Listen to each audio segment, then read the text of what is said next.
Forest Green Rovers are currently working towards achieving the gold standard for environmental performance that would see them become the world's first truly sustainable football club.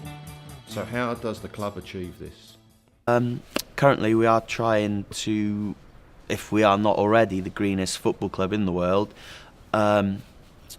we do power our electric mowers by solar power and wind power, as the company or the football club is owned by Ecotricity, which is the green energy provider.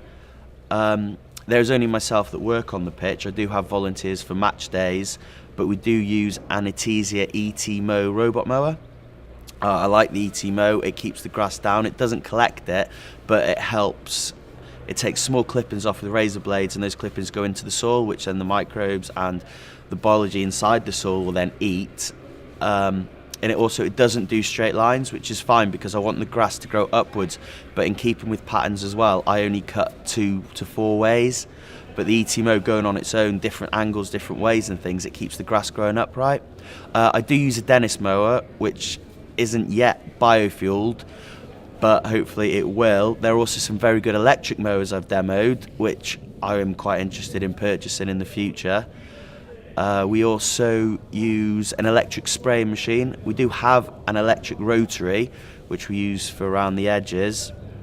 The tractor is slightly biofueled. At the moment, it's not quite filtered right, and we're having to use red diesel as well to do the verti-draining and the aeration, which helps get the oxygen into the soil and helps gases and everything come out and helps root go down.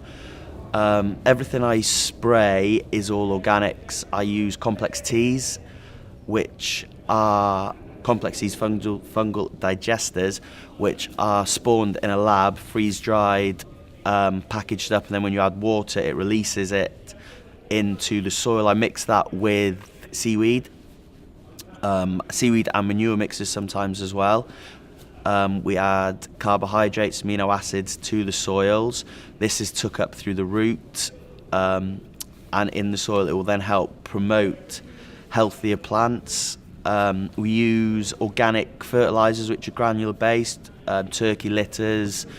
It's quite hard to get a high amount of nitrogen in that way. I think 8 is the highest we can get so far, but we also do add a liquid nitrogen, which tests have proved does not have a negative effect on the biology. We have the microorganisms in the soils, and currently it's looking good. We with weeds, if we have weeds coming through, I use my weeding tool, which literally I carry with me, so whenever I see a weed, I will take it out with my little knife, cut through the roots. Only thing we're finding is plantain. There's a very small amount of clover, but I do not spray for them.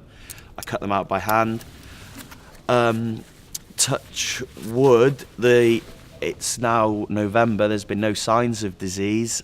So obviously the fungal digesters, and by feeding the plant with these teas, is keeping the plant strong. Looking at the pitch itself, it does produce enough oxygen every year to keep 126 people alive. At the tests and everything of that. We also have young kids groups come in, and I explain about the seaweeds and all the other biology we use to help the pitch stay green. We recycle all the water, goes into the tank, which we use for our irrigation.